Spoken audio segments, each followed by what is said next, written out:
What's up, guys? Welcome back to another episode of our Picture This podcast series here on Whiskey Throttle Media.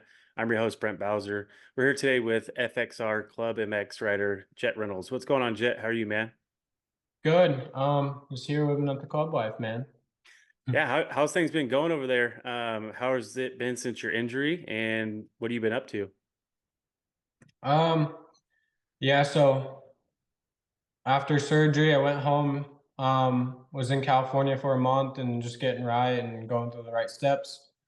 And ended up feeling well enough, and came back riding around 4.5, 5 weeks. And been getting ready for Pro Motocross. A few weeks on the 450, couple days on 250 this week, and we're just getting dialed in. Yeah, so you had that injury in Detroit during practice, and you hurt your shoulder. And I remember hearing that you were trying to come back, and then I think you maybe had another crash at the practice track, which ultimately set you back a little bit further than you thought. So is that what happened? You thought maybe you can make it to the next race, but then you just had another crash at the practice track?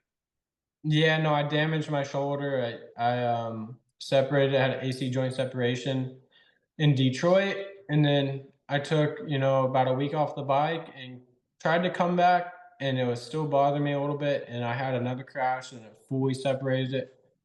So that was the end of that, unfortunately, again, but I don't know what to say to these things Yeah. anymore. So how you feeling now? Is you've been back on the bike? Is your shoulder strong? Are you back in the groove, just kind of, clicking off the days? Yeah, no, I'm healthy. I'm super healthy. We're busting out 30s, on the daily.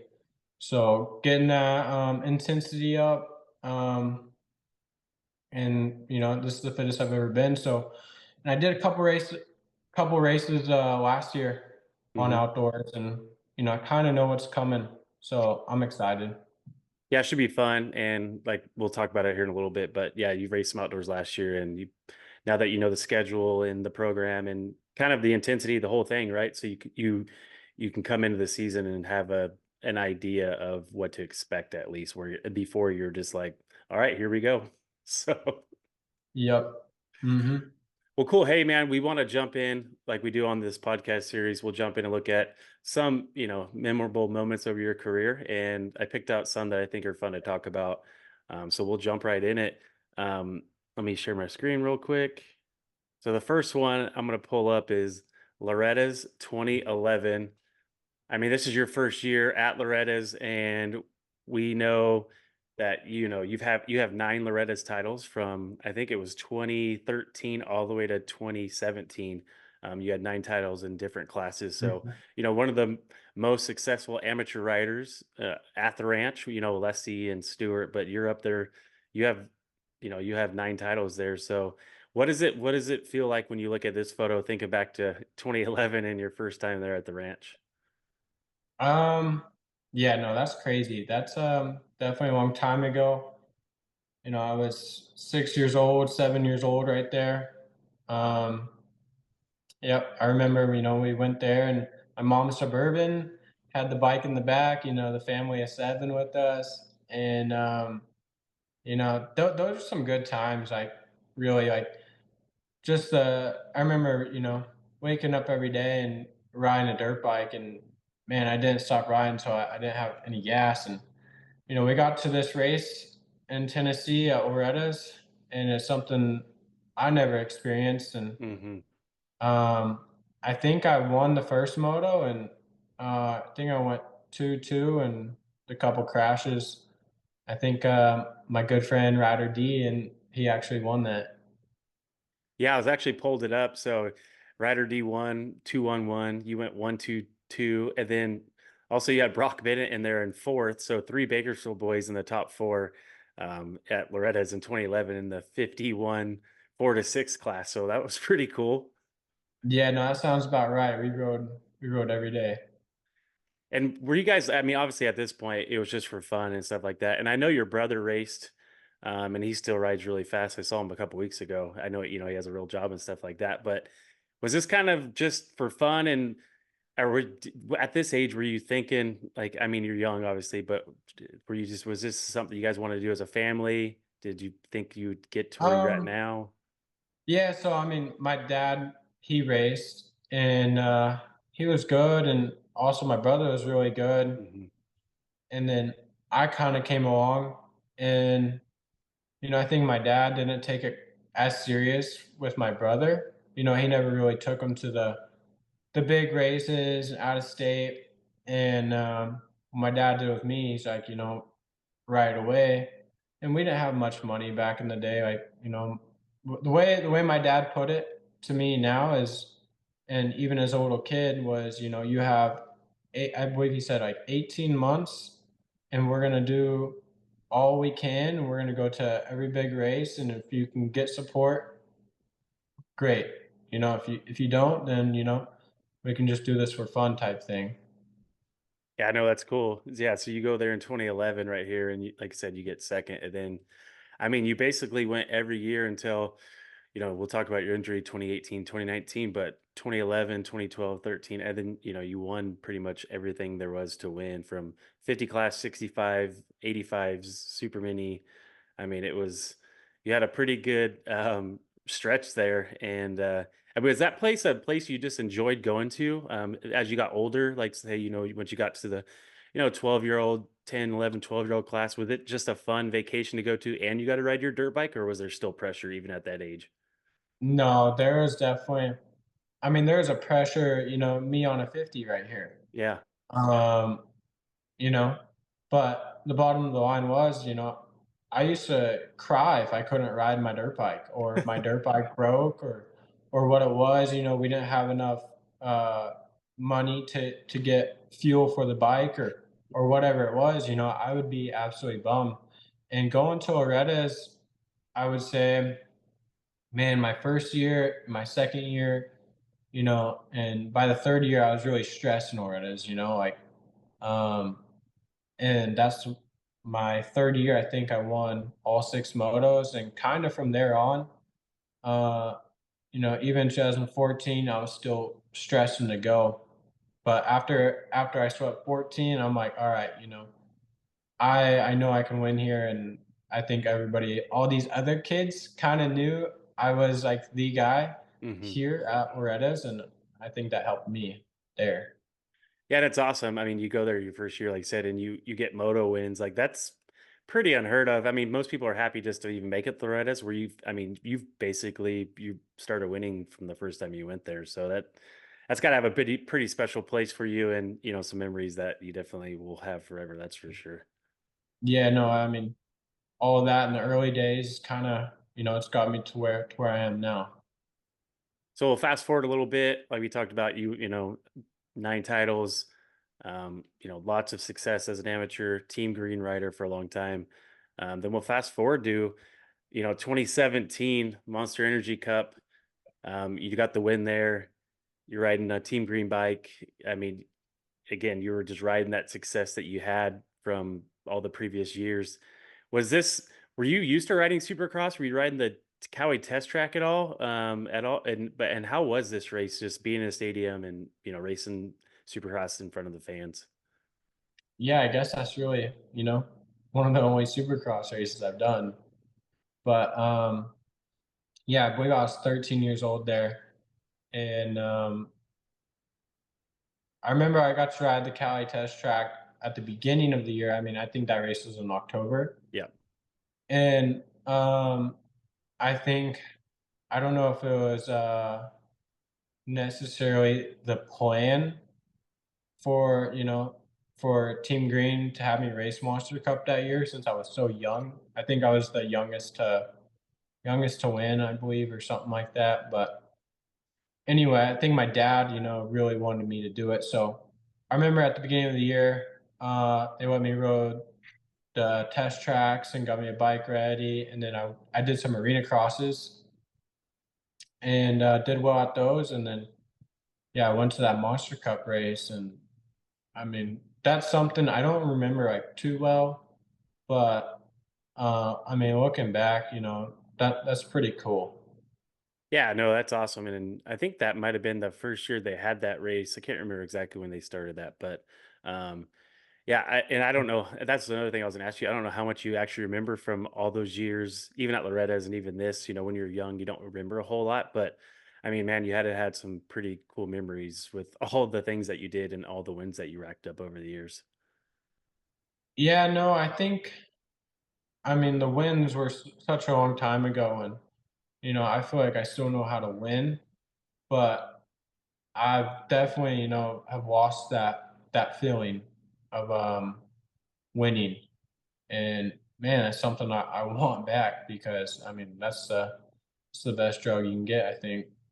Yeah, 100%. So then in this moment, right, you win Monster Energy Cup. And then from here, I would say for after 2017, 2018, 2019, 2021, I mean, it was just injury after injury, right? So like this was like top highlight, you won this, you're top of the amateur world basically. And then yeah, man, you just had, fast forward a couple of years, you've had some pretty stressful times just making it to where you want to be, right? So we move forward to 2022. So 5 years after that super mini win, which we talked about before we hit record, that you're actually supposed to go pro a couple years earlier than this 2022 race. But yeah, just the injuries leading up to this, um, and we'll talk about this one. Press day, Minneapolis, 2022. I'm sure you're pretty stoked to be there, supposing making your pro debut, and we've all seen that video of you and on press day. I think you were trying to do a different combo, right? And then Yeah.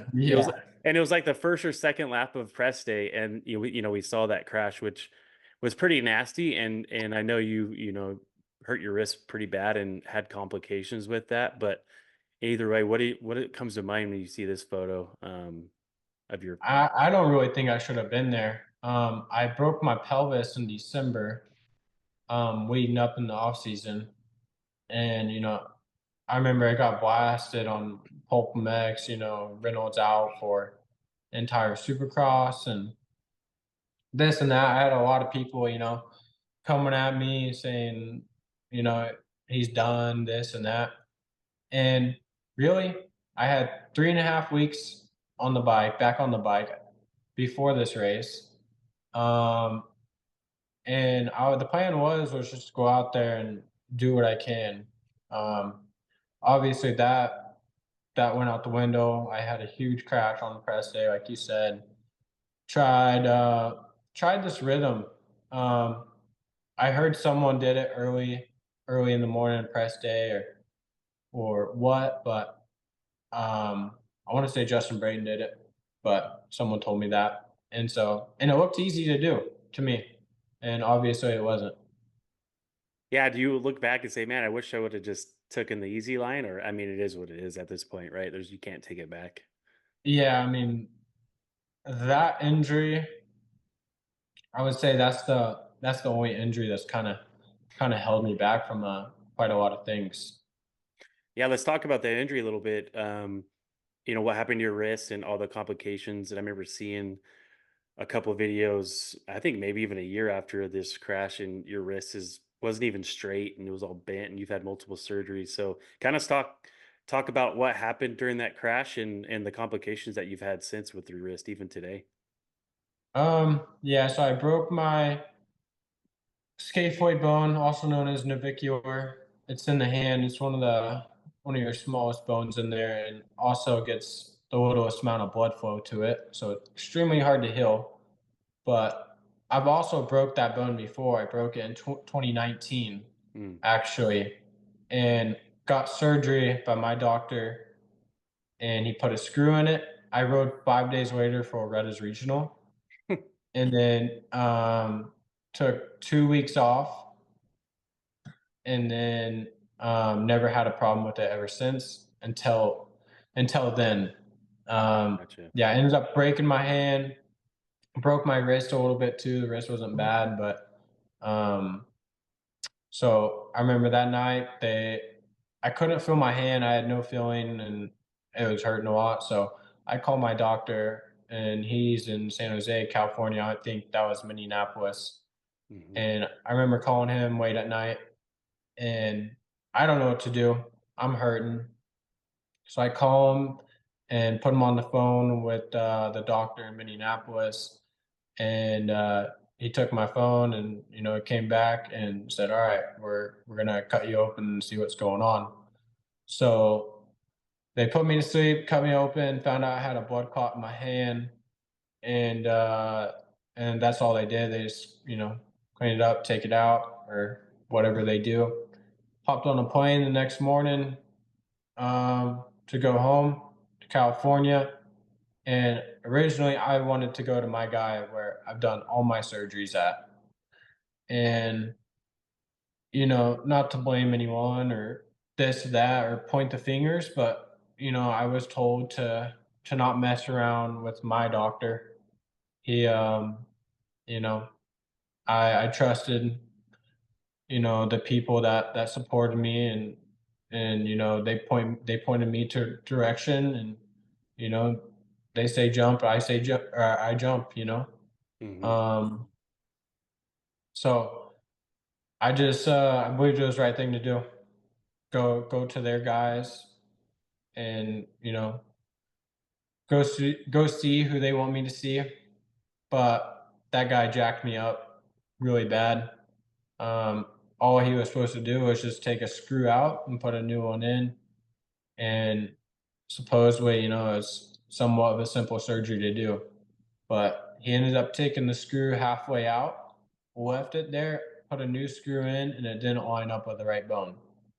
And I remember, that was probably one of the worst experiences I've had, waking up out of surgery. I didn't have an op report, I didn't have x-rays, I didn't have nothing, and they just kind of set me out on the way. And I remember calling the doctor's office like a week later, couldn't get a hold of him, you know, and I'm just like, I have a checkup in 2 weeks anyway. Well, uh, after uh, about 2 weeks or whatever, I started going to Dr. Nick, and just getting worked on. And he helped me out with some healing stuff, and he's like, "Man, what's going on with you?" And I'm like, "I really don't know." And he's like, "Huh? What's I have an X-ray machine, Let's take some X-rays." And then he took some X-rays, and he looked at me, and he's like, this, I'm not no doctor, but Doesn't look this right. don't look this doesn't look too good, Yeah. So I call my doctor right away, and "Hey, what do you think of this?" And he's like, "You need to fly here ASAP." Um, so I went to my guy, and So he did that he guy tried to not do me did, right. so that guy did he tell you he didn't take that screw out, or did he act like he took it out, or was there was just no communication with that? No, I mean, the plan was before surgery, he was just supposed to take it out and put a new one in. And I called my doctor beforehand, um, before I went to this new guy, Yeah. and was, "Hey, well, they're gonna make me go here. I mean, what's the right? What would you guys do?" And he's like, "Oh, we just take a screw out, put a new one in." And this guy, said the same thing, right? But supposedly, he never informed me that he wasn't going to be able to do it. So then you go to your doctor and he's got to operate again on that same wrist. Yeah, and my bone is so fragile in there. It has two screws going through it, and then also the new screw he put in was going through the broken scaphoid and also another bone that was fully healed. Um, so there's already a lot of damage done Yeah. to my hand, and about a month has gone by since I got screwed up.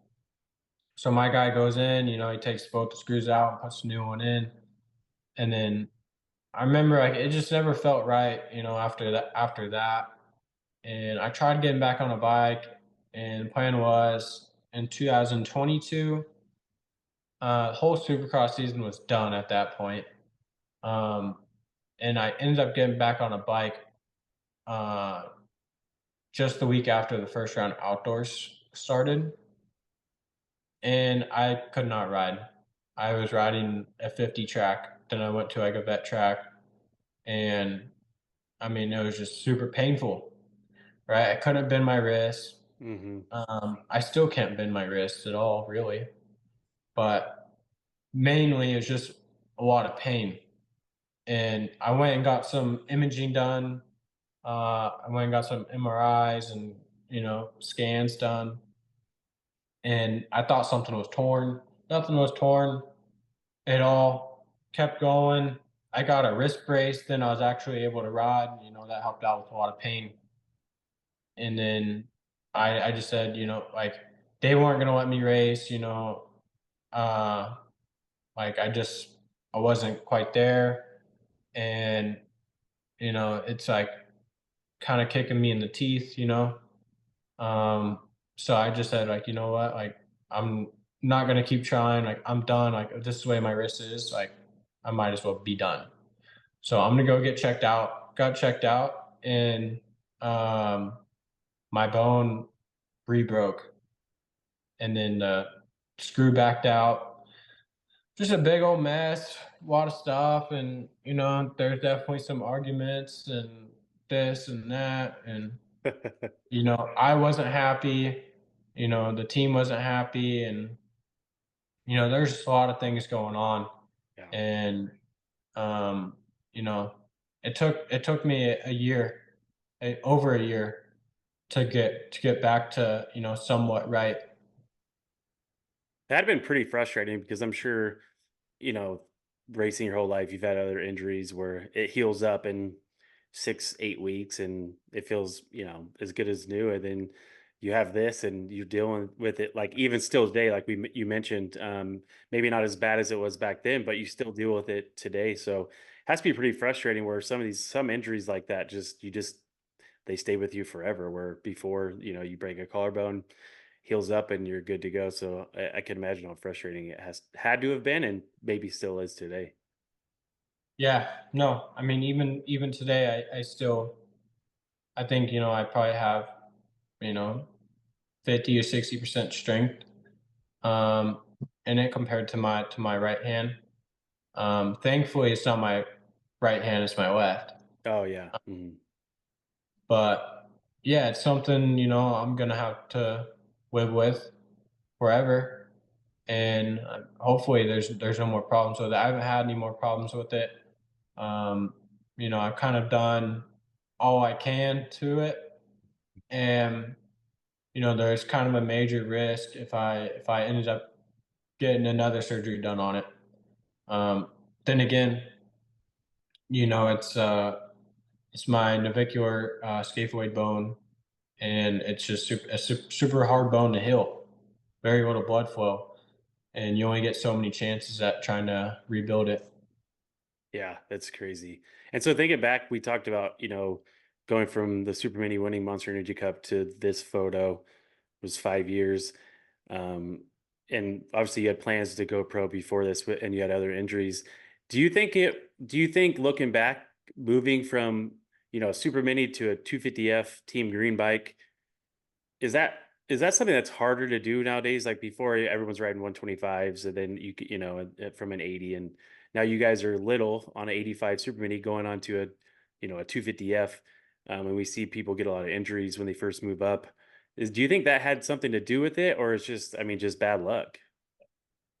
Yeah, I mean, and what's funny is too, like they built me a 125. I mean, I had a badass, I remember, yeah, that was sick. Yeah. full blown race 125. It was a complete work spike from back in the day, and had Hmm. all the cool trick stuff on it. And I enjoyed riding it. Um, and I think we even mentioned, how about we put the Super Mini away and show me race the 125? And the thing is, you know, they don't sell that bike anymore. Right. Yeah. So I mean, it all makes sense, but for sure, bummer, and like that's something I probably could have benefited from for sure. And also, I remember getting on a 250, and I felt really comfortable. I mean, I was riding a 250 when I was 12, 13 years old, and I was actually able to ride one pretty good. 14, 15. Yeah. And yeah, so just wasn't, I wouldn't say um bad luck, but Yeah. things just happen. I don't know. Yeah. I don't know. I remember even my 3rd day on a 250, I ended up breaking my ankle. Like, when I got onto the real 250, Yeah. Team Green, and, man, they made me wait all this time Yeah. because they caught me riding, someone else's stock 250, and they were pissed.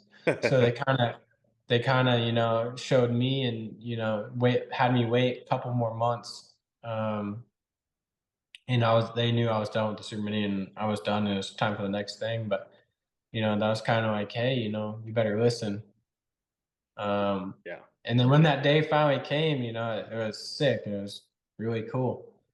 And Mhm. yeah, I mean, 3rd day, man, just absolutely ruined myself again. Yeah, definitely. And I was curious, even this photo right here, we know, with the crash and everything, but when you showed up to the track that morning, your bike's under the awning, you're riding for Pro Circuit Kawasaki. The bikes are one of the best bikes in the pits, and it has all, it just looks awesome. And, you have the Fox gear and the whole kit. It had to feel pretty good. I mean, again, you said you might not been ready, but I mean, just rolling up and you see your bike there and, you're part of the team and that, and like, had been pretty surreal, but also a pretty cool feeling. Yeah, I mean, I made it to press day, and, you know, I think we're camping out of a tunnel, um, at that race, and I don't know. I mean, vibes kinda just didn't seem to be there from the get-go, to be honest. But, Yeah. um, yeah, I don't know. Hopefully, I get to race when I try again for Supercross, I'll race West Coast. Yeah, for sure. So again, so you had this injury. You talked about the time it took to get you back. I mean, over a year, and then we fast forward to last summer, where to over 2 years after that injury in Supercross, you finally, or I guess a little over a year and a half, but you finally make your pro debut um, at Fox Raceway last year. And I mean, again, you had been off the bike. You really didn't have a whole lot of time to prepare. But just looking at this photo, you finally make your pro debut. What comes to mind when you look at this? No, I mean, those are good times right there. Yeah, I remember making my debut, last year at Paula. Kinda did everything I could to get ready for it. And actually, I feel like I didn't have too bad of a day. I think I went, on my debut, I think I went 12, 15, and I stalled the bike on the last lap, and 2 guys went by me. But I look at that photo, and, that's my first pro race. Yeah, it was pretty sick. 'Cause I remember, I mean, I've been waiting for you to make your pro debut for a long time, and I was watching the race, kind of keeping tabs. And that first moto, you were running in the top 10 for a long time, and so like it showed, yeah, maybe your fitness because you hadn't really been on the bike, but your speed for being off a bike and not racing for as long as you did, and for you to be able to battle. I remember you had a really good start, and you were in the top 10 for I want to say 15 minutes or so. Yeah, you got 14th overall that day, and but I mean, for your pro debut and all the things to be considered, I look at that as a success and a pretty good outing for all things considered. Yeah, yep, no. Um, I mean, I would say my speed, wasn't even that good. Really, I didn't feel that comfortable. Um, Obviously my fitness wasn't there, and what's funny is, I'm gonna correct you. I ran in the top 10 for 28 Oh, minutes. there you go. Okay, I knew it was a while. Yeah. Yeah, No, I've been watching outdoors lately. I'm trying to, yeah, like, hmm, hey, this is what's happening. yeah, Um, but yeah, that was a good day.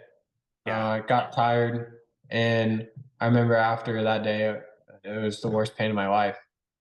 Um, I mean, it looked like I had Parkinson's disease or whatever. My Oh, hands are all cramped up, and, really? I'd get my hand, yeah, I remember, and I drove home by myself afterwards, and, I was sitting in my truck, and, I'd get my hands, to uncramp, and then my legs would start cramping, and, oh, my side, my shoulder, it's just like I burned through half a tank just sitting there, and yeah, so Was it definitely painful. just you were just depleted? I mean, 30 plus 2 first race, and you're obviously probably just trying to give it all you can, so you probably emptied the tank there for sure. Yeah, well, I remember after Moto 1, Moto 1 was fine, and then, like, as we're, gearing back up for Moto 2, that's when I'm like, "Oh, dude, I'm cramping," Oh, like, shit, yeah.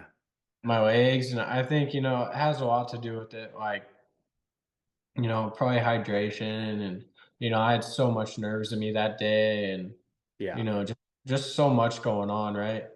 Um, yeah. and for me at Moto 2, I don't know what it was, I was not looking forward to it, to be honest, man. Like, I was like, "I don't know how I'm gonna do this," but I almost ripped the whole shot, I remember um, that, yeah, yeah. Moto 2, and then I stalled the bike on the first lap. That's what it was. Yeah, I remember Uh, you go down to that. I think you went to that down that little off-camber corner right there where you stalled the bike, right? yep. Yeah, Yeah, no, I stalled the bike and, 15 guys go by, and it's just like, "Oh," you know? yeah. And I know But before this, you were racing just to try to get some races under your belt because you hadn't raced in so long that you actually raced some amateur races. I think at Freestone and a couple other ones just to get some race time under your legs, right? Was that really just to get you comfortable race pace? yeah, no, it was a long time since I've raced. So, um, did those amateur events and, got my ass kicked. Um, I mean, that was bad. I was getting arm pump, like, on the sight lap.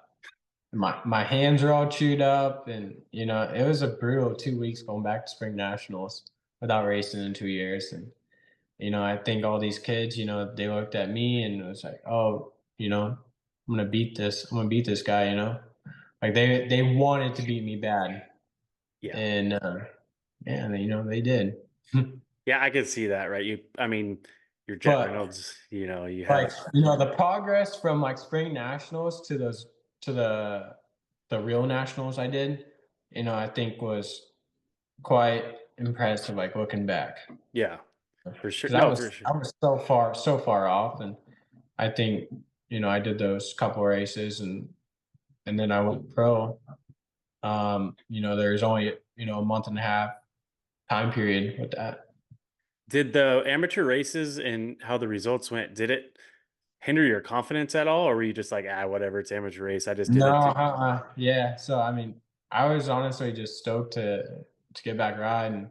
Yeah, the kids beat me down and whatnot, but, they didn't break my confidence, and, it probably boosted their confidence, but, Right. Yeah. it didn't get me higher, it didn't get me lower, right? Yeah. I could see them looking, oh, there's Jet. He's factory rider. He hasn't made it. What now? Why is he coming back to an amateur race and things like that? So Yeah, they, no, there's definitely a lot of shit talk on all that whole deal. I mean, that whole week, and, Instagram comments, the kid's getting his ass whipped, yeah, and this and that, and it's just like, "Man, fuck you guys," you I know? know. Yeah, I can imagine where, I mean, you're again one of the best amateur riders we've seen, and um, you've had obviously bad luck, but it's crazy when the spotlight's on you. You almost get more of the people on the internet talking bad about you and things like that. I'm sure you've had that since you're, very very young. Yeah, and I don't care. Like, it is what it is, and, you know, I don't think that there's a whole lot of people that have, a whole lot of positives to say about me right now. Mhm. And I'm gonna continue to hear all the backlash and this and that until I go out and, supposedly have to prove all of these people wrong. Yeah, So yeah. that's what I'll do. So in this photo, or this at that first round of the Paul at Paula Fox Raceway, with that first moto, the gate dropped and you're running top 10. Did the pace or anything surprise you, or were you just like, because you've been riding with those guys for a while, but was there anything that stood out, like the intensity, the pace, or were we just like, here we go? Man, I feel like I couldn't even ride like myself. Um, Like, seriously, I felt so slow, so uncomfortable at all those nationals I did, really. You know, and I think I don't necessarily know what it was. Like, I feel like I couldn't necessarily like push. Mm, I feel like I could just ride, and I just felt real sloppy, and you know, wasn't able to hit any of my lines the way I wanted to, and even in qualifying, and you know, all of that. And really, I mean, if you watch the race, like, you know, it's not all that bad, but it's just mhm. like the way I felt. Yeah, I'm gonna say from the outside looking in, I mean, you looked for again, for all things considered, you looked pretty good, but to know that you were had some struggles and then again pulled off some of the results you did, it was had to been pretty at least happy with what you did for that short period of time. Yeah, you know, I think, you know, I was right on the cusp of top 10 every moto. The ones where I didn't crash on the start, those really jacked me up pretty good. Yeah, I was gonna Uh, say the next week at Hangtown, you ripped another start, and I think you were in third, and then you had that little get off where you ended up in the banner and had a yeah, bad. no, that was a cool experience. You know, I got to, you know, be in third for a couple laps, and yeah, I don't know, just a goofy mistake, and you know, not much I could do about it. But I remember, you know, coming from, you know, from 30th back, you know, I think I got into 16th, 17th or whatever. But it's like, even then, it's like, man, you know, like if I just didn't have that tip over, kind of like I how know. would that moto, you know, pan Hmm. out? So Yeah, I don't no. know. I'm really just looking forward to, you know, having the experience I have now. Hmm. And also my fitness, I think, is a whole lot better than it was. And this is definitely the most serious I've taken it. So Yeah, no, that's cool. I don't know. It'd be interesting to all see out. Yeah, and then so you did that year or last year you had that crash at Thunder Valley at the start, which I think you hurt your was it your shoulder again on that crash? Yeah. So I mean, I even crashed in second moto at Hangtown on the start with the Jmar incident. Oh yeah, yeah, that's right. Yeah. And, yeah, rummed on my head, and then went to Thunder Valley, and first moto that me and Chance Hymas, you know, Yeah, that was nasty. he did like a wheelie and turned his bar, and when he turned his bar, when he dropped down, it landed on my handlebar.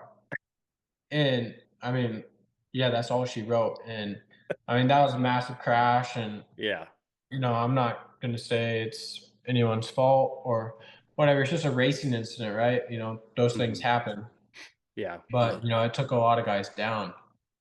Yeah. Um, He came over pretty hard and yeah, I mean, I think that Frez kid, he broke his arm pretty good. I mean, there was a lot of people down on the start of that moto for sure. yeah, no, it definitely ruined, um, uh, Fernez. Is that his name? Yeah. Yeah, Guillaume Frez, yeah. His season Yeah. was done. Yeah. Yeah, no, his season was dumb, and I was bummed about that, you know, like, he probably looks at me and, you know, he's like, "Damn, you know, that kid." But, you know, I hope no hard feelings, you know? Yeah, no, for sure.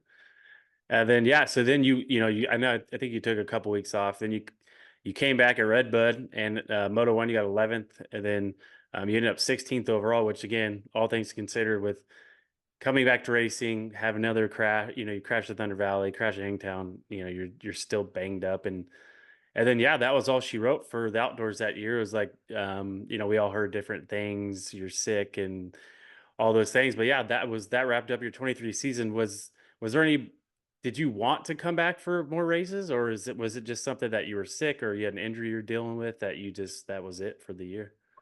No, I mean, that whole situation is weird, right? I got sick at Southwick, and, you know, I was basically sick for 2 weeks, and after that, you know, I was fine, Mm, you know, ready to go. Didn't get, you know, didn't receive any phone calls, or, you know, I would call, and, you know, it's kinda just a really strange deal, man. Like, I don't know, kinda nothing was ever said to me. hmm. Um, yeah, no, just a weird deal, and they obviously moved on. Yeah. You know, they had they had a couple fill-in riders, and I know one of them was on my bike. Yeah.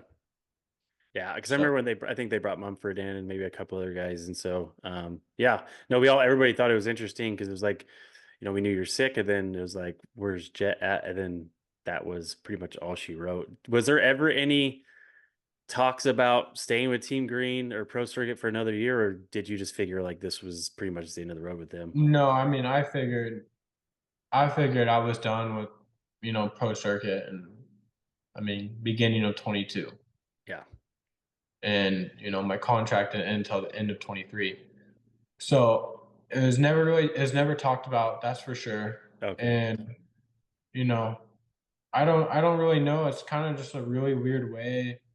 Um, that partnership I had with Kawasaki forever. Yeah. I mean, Um, how many years were you with I Kawasaki? think like 2014 to 2023. I think it was 10 seasons, or Yeah. you know, or end of 2013 to end of 2023. Yeah. So Yeah. Wow. I don't know. It's just I hope we're not on bad terms. I don't want to be on bad terms with anyone, Yeah. but Yeah. there's no awards, and you know I, I never got a call, and I kept calling them, and never got a call Hmm. back. Right. So just I don't know. I kind of left it alone, and figured I was done, and this and that, and yeah, just strange, really. Well, yeah, I can imagine, and that's the sucky part, right? You were, a brand for so long, and deliver them a lot of positive things, and then then you get in the business side of it, and it gets kind of weird, and for the relationship that you guys had, it's I don't know how it is now. Like if you see them, if they're like, "Hey, what's going on?" If you see them at the track or whatever, so hopefully that's still good. But yeah, it definitely is a weird ending after how long you guys have been working together, and yeah, I mean, the success you guys had, obviously there were some up and downs, but I mean, that was a long tenure there, that's for sure. Yeah, yeah, no, it's a shame, honestly, how it ended. Uh, you know, Yeah, wish it could have ended on better terms, really. no, for sure. So after that all went down and you were kind of just, and you probably figured, once outdoors that ended and, um, what was going through your mind? Were you like, I'm done?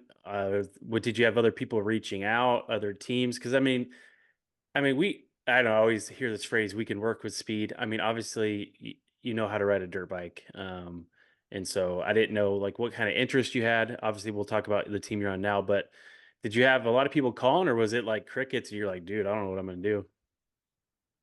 Yeah, I mean, I've kind of set my life up to where, go do something else, right? Of course, it's not what I wanted to do. Sure. Um, you know, I had people calling me before outdoor season, um, and I was just like, like they want me to go come test the bike, and this and that, and it's just like, I'm gonna stay here and focus on what I need to do, and Hmm. the time comes, right? Right. And then yeah, no, I was silent for like I remember after Southwick, after I got sick, and I'm like, all right, well, you know, I'm done here. Like I didn't ride one of their bikes again after that. And I started calling around, and they're like, "Hey, we're full. We're full. Right. Right. Yeah. You kind of had your chance, right?" Hmm. Um, and so I was just like, you know, kind of just wait and see what happens, and thankfully it all worked out really good. Yeah. No, for sure. And that leads me into the next photo. You're on the Club MX Muc-off FXR Yamaha team for this year. You signed with them. I think it was pretty late in the year, but you're back there at you went back there at the facility. I remember watching that team when they first came on the scene. I think they were on KTM's, and it was a small little team. But I mean, now I watch all their YouTube videos that they post about being at the races and at the training facility, and it looks pretty top notch, man. I mean, I know you're a Cali kid, so leaving California to go to back east is probably not the easiest, but as far as like the program, it looks pretty legit from the outside looking in. It's not a factory team per se, but I mean, I feel like it's pretty close, as close as you can get. Yeah, I think it's the as closest to a factory team can get for sure. We have good bikes, we have good motorcycles, and we have an awesome facility, and we have everything we need.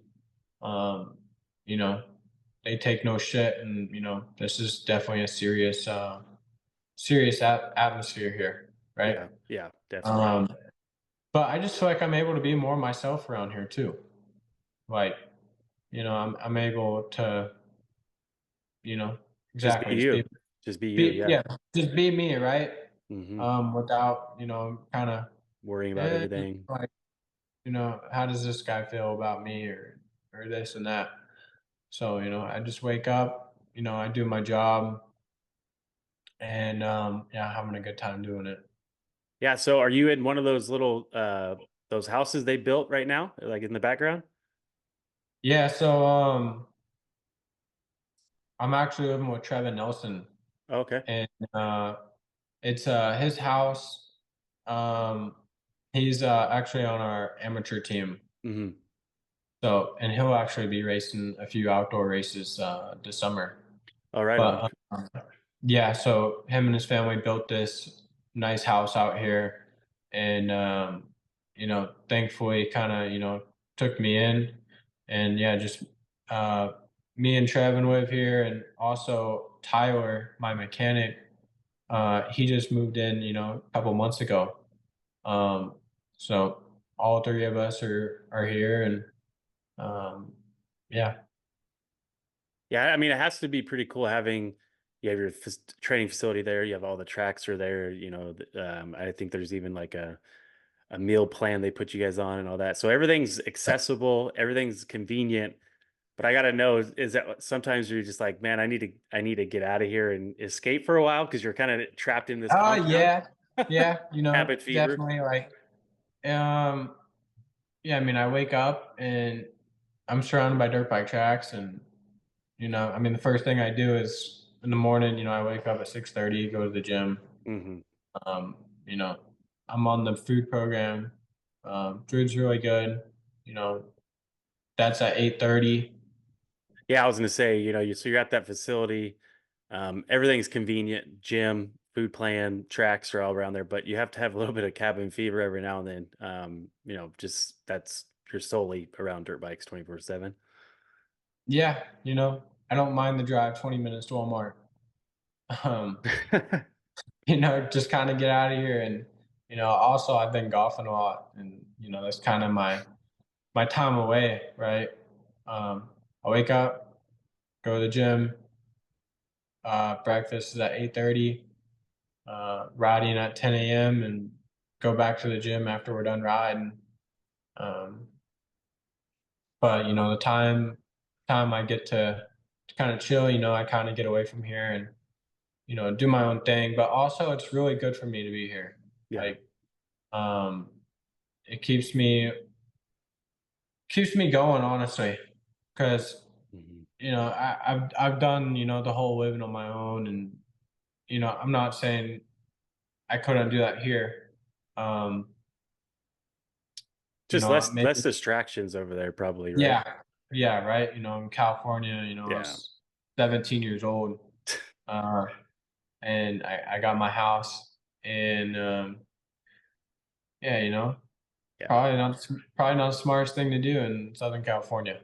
Well, I mean, you're 17, you're probably making decent money. You get a house, you're living on your own, and you're like, I'm pretty good at this dirt bike thing. So I can have fun too and do the dirt bike thing, right? Not saying that's what you did all the time, but you're a kid and you're still young, you're 20 years old, but I could see where, you have that freedom, and it's like, maybe I don't need to go on this bike ride today, or maybe, it's just into where you're at now. It's like there's no excuses where you can't, unless you're sick or something, you can't call Brandon and be like, hey dude, I'm not gonna make it in today. So Yeah, no, that's exactly how it is, right? yeah, yeah, Um, yeah, no, my off days are my sick days. for sure. Um, So but how's that bike? You had a green fender in front of you for a long time. So was it weird? man, Was it weird seeing a blue fender and you're like, where am I at? Or what? um, somewhat, right? Yeah. I think I hopped on this bike and, I think just the chassis of the bike, I thought felt great. Hmm. Um, and obviously we dialed it into where I need it and where I want it, and I'm really happy with it. It does feel, quite different, right? All the Yeah, power curves and sure. whatnot, but man, I'm enjoying it. Yeah, and I always feel like the Yamaha, I mean, even though the Kawasaki 250 has KYB, but the Yamaha KYB is just something that you don't feel on any other bike. I don't know if you feel that way too, but there's different characteristics to the Yamaha too with the ergonomics, but I feel like that suspension and the chassis is just something you can't replicate on a different brand. Yeah, I'd say I'd say that for you know, I wouldn't necessarily know, but just jumping Hmm. from the Kawasaki to the Yamaha, uh, our Kawasaki's or my Kawasaki's were just super stiff, Hmm. very, very stiff feel. I come to here and, everything has, kind of nicer, softer feel, more kind of what I like. And, Hmm. you know, I'm able to dial the bike in the way I want to here. Yeah, definitely. And how was it when you first got there? I mean, there's quite a few people there training there. You have the whole club team and the amateur team trains there. Then you also have other guys on different teams there as well. Is it cool that you're riding with different people all the time, or is it stressful because there's always people there trying to race you, or do you think it's just the atmosphere is fun and you guys just do your job? Yeah, I mean, you can go got it one or two ways, right? Um, and to ride with these guys, and they're going to be better than you some days, and this and that. And I'm not really, I don't have like a huge, ego where it's like I'm gonna show up to the practice track every day and whip their ass. Right. Some other guys do, I know. but Yeah. Yeah. Yeah. I think for me, with from what I've learned, is to learn what you can, and practice what you're gonna race, Yeah. uh, and you know keep it, just get through your laps, really. I think a perfect example is Phil. Yeah, He always says he's not the best practicer or qualifier, which if you look at, on the weekends, he just does the jumps and but, practice and he might qualify, 13th, 14th or whatever it may be. But when it comes to race time, the dude can get a start and he can run up front for a while, just like we saw in Nashville. I mean, it was East-West showdown. He was running like six for a long time, got back to, or it got shuffled back a little bit to 10th, but I'm sure at the practice days, he's just doing the laps. So you don't always have to be the fastest guy. You just do the laps, get your training in, stay safe. You can't win at the practice track, right? So um, yeah, I'm and sure. Phil, I mean, he's kind of reminded me that too. Like when Hmm. I first came here, like, hey, bro, Hmm. this is I think this is how you should look at it, and this is how you should take it. And I think he helped me out with some things. Like, hey, Yeah. Don't don't worry about worry, it. Hmm. don't worry about it. Yeah. So good to him on that, and also J Mart. Hmm. J Mart, we had some conversations. Absolute bummer with him for the summer. Yeah. Wish he was around. Definitely, Hmm. definitely nice having that guy around to learn from. Yeah, But definitely for sure. there's definitely a few keywords that kind of have stuck to my mind, um, and that's pretty cool. Yeah, no, for sure. I'm sure when, when you're young and you want to prove a point and show that you're the fastest guy everywhere you go, but at the end of the day, that's not what's the most important, as you've probably learned, so that's cool that you've learned that and you've had the kind of the guys that are veterans share that with you. Yeah, yeah, and I don't think I ever really tried, you know, to ever be, the biggest, baddest guy. I think I just was good. Hmm. I think I was just really good as a kid, and, I think I had a lot of talent. Yeah. Um, but, a lot of things kinda went wrong, so there's definitely things I have to change, even still going through it. Sure. Yep. Yeah. So this year you went in and you were going to make your debut at Detroit, and you made it through press day, and then you had that crash in practice where you hurt your shoulder and things like that. How were you feeling going into that? Did you feel ready, or were you still kind Man, of I getting? I I felt confident. I Hmm. felt confident going into Detroit. I really did. Um, I was riding the practice tracks good, and finally was able to hit the whoops very consistent. Our tracks are pretty gnarly here. Yeah. Um, and to be close to the guys here, or some days, even, right there with them or better. Hmm. So, um, yeah, I mean, of course, yeah, we made it through press day. That was Hey, kind of, one step ahead, right? So you made it through press. yeah, But yeah. yeah, no, I made it through the big press day. Did my thing there. Then, man, I don't know. I just feel like there's nothing I could have done different. Um, and I come out of a corner and my front end starts pushing. And, there's a whip right there and there's a rut.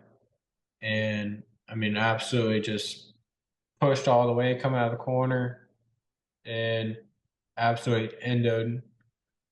And that was that. And like, that was just like a big, like, oh my goodness Yeah. moment.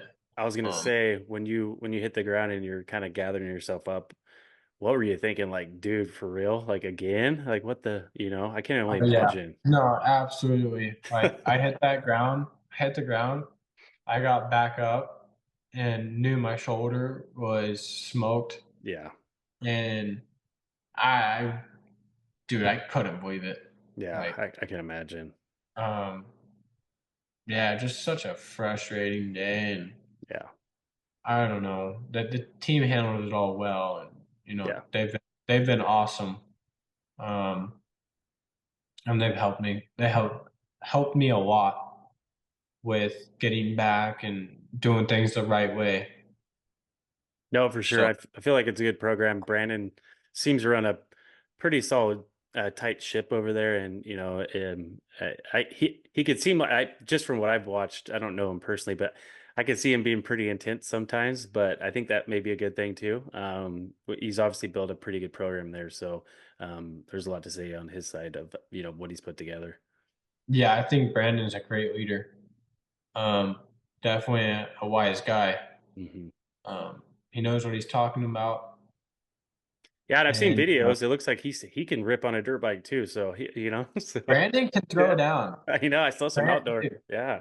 Brandon can throw down. He's actually, I want to say he's 25 plus champ at Loretta's 2 years ago. And Oh yeah. last year he went to go race it and he actually broke his collarbone. Oh But yeah, I remember that. yeah, Yeah. he's stepping it back up. He's on the bike lately. He's struggling with his arm pump. He thinks he lifted too much weights this winter. So he's gonna have to get that dialed in, but I think he's gonna try and race Loretta's again. No, that's cool. Yeah, and it's cool when But you have someone he like that. rips. Yeah. No, that's cool. So you're ready. So we think about it. You have like 32 days, I think it is, till I think, yeah, 32 or 33 days. I don't know, something yeah. like that.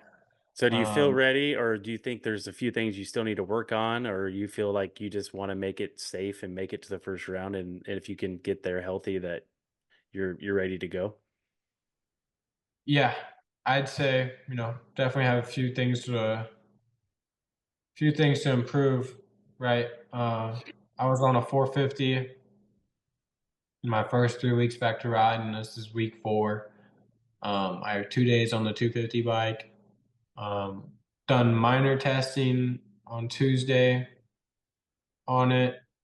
Uh, Big improvements, and we still have more to go. So I think within a month's time, fitness feels good, Hmm. and intensity is there. Like I can throw down, um, and these tracks are gnarly here, and I'm gonna be training the heat when I show up to California. Um, Things should be pretty easy, and Paula, I lived 10 minutes away from there for Hmm. 2 years. And, not necessarily like that place, but I'm familiar with it. Yeah. Um, so we'll come into the first round, and obviously, I have an expectation of myself on where I should be, and if I don't, execute that, I have more rounds to go, but it's time to walk in and get dialed in for sure. Yeah, for sure. And it's a long season, right? I'm sure, like you said, you have some expectations of where you want to be. Um, where again, the first round is, even if it doesn't go as planned, you have 11 more or 10 more after that to show what you can do, Yeah. right? So it's not make or break, but obviously you want, for your state, for your sake and everything, I'm sure you want to put in good results right off the bat. But yeah, no, that's cool. And are you Well, the going? big thing for me is too is you know getting my points and going to super motocross. Yeah, I was going to ask you that. So that's you want to get enough points so you can qualify for SMX. Oh yeah, Yeah, I mean that's what I'm gonna do. perfect. Yeah. And now that you've done both, are you do you prefer motocross or supercross, or is there one that you enjoy more, or do you like just, mix Well, it all up? I can't really say that Yeah, because true. Yeah. I haven't raced supercross race. It's pretty crazy, but I've tried to. Right. Yeah, you'll Um, be there. I guess I think supercross. So I mean, before I came here, I got here in October, and I haven't touched a supercross track since that Minneapolis 22 crash. Oh wow. Yeah. Never rode supercross, and at the end of 22 or 23 or whatever. Mhm. Um, so I came here with almost 2 years without riding supercross, and I didn't leave on a good note. Right. Yeah. Um, so it took me a while. It took me, a month and a half to get into it, and then everything started clicking. I went home for Christmas, came back, and then I feel like a whole new person. I think everyone was pretty stoked on the progress, and by the time race came, I was ready. I really was, Yeah. but Stuff happens. um, yeah, and it's like sick seeing Cody Shock and Mhm. oh he's done. Yeah, he I done. think he's done pretty well, but also I have to look at it as you know, thought I don't know. You never know. Yeah. I mean, he's Cody, done really, yeah, he's done really good. I mean, he got on that team late, and yeah, I don't know if anybody would have expected, some of the results he's had, and where he's at in the points and everything. So it's definitely been I would say a surprise and a shock of a year. pun pun yeah, no, intended. Cody is honestly such a cool person too. Mhm. He seems like Like, it, yeah. and you know, I have badass teammates really. I have Garrett Marshbanks. He's a bad dude on a motorcycle, Yeah, dude, I watched and those videos of the practice track, and he's pinned. oh, he can no, he can throw down. He can throw down some laps, Yeah, and just the effort he gives uh, on the bike is pretty spectacular, I'd say. yeah. And then you have like Phil, right? I mean, complete opposite um, technique and Hmm. aggressiveness, and feels smooth Yep. and just like stuff like that. But I have good teammates, and we all got to push each other and kind of all see where we were. Just a bummer, I couldn't show what I have in Sure. Supercross, and I'll get there though. Yeah. Yeah. So what would make this outdoor season a success for you? You don't have to put a number or a position, but at the last race, when it's all said and done, what would make you happy with how it all turned out for outdoors? Being at that last race, Yeah, um, yeah, definitely. being at that last race, uh, obviously it'd be the big success and getting to hit all the rounds. But most importantly, I mean, just I'm still a rookie. Like I Hmm. did 3 races last year, Yeah, whatever. I mean, I could still go to Loretta's if I wanted to. right. Yeah. I don't even think I've scored enough points or just a few races I've done. Hmm. So it's like crazy because I think a lot of people, you know, People they forget. Yeah, they forget that you're. people yeah, I Yeah, think people forget, I feel like they think I've been around and done done more than what I have in a way and not um the same. So like yeah. I'm 20 years old now. Um, I'm feeling a little bit older. I'm feeling a little wiser. Um, Yeah. definitely taking it serious. So Yeah, and you're I'm still young. You're still young enough. I mean, you look at, I mean, Levi Kitchen, right? He didn't even turn pro till he's 21 or 20, so, and look at where he's at now. So where, yeah, you had some setbacks, and maybe it seems like you've been around a lot longer, like on the pro scene than you actually have, but still, like you mentioned, I would still look at you as a rookie. Like you've only had a couple of races last summer, here and there, 3, 4 rounds. And then, so this is really going to be your first, it's almost like after, if thinking like after Loretta's 2020, like this going to an outdoors, like this is almost like your first outdoor season.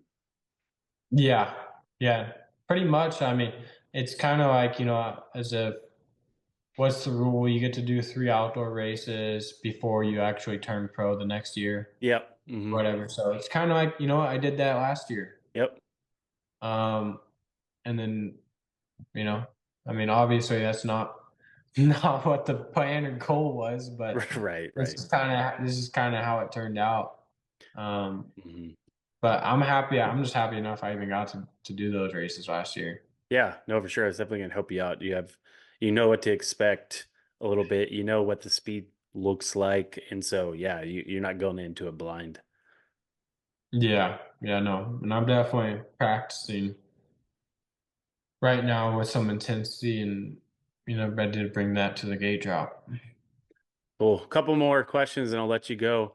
Um, I think you've mentioned it before. I think I've read some of the things when you signed with Club MX that it's a 1-year deal. Are you hoping, are you just not focusing on that and you're just focusing on the racing? Are you hoping to stay there? Or you're not even worried about that right now? You're just focusing on going racing. Focusing on going racing, um, and also I did have a 2-year option to be here, and a lot of people might think that's silly or dumb or whatever, but I mean I changed my whole life Hmm. like to come here.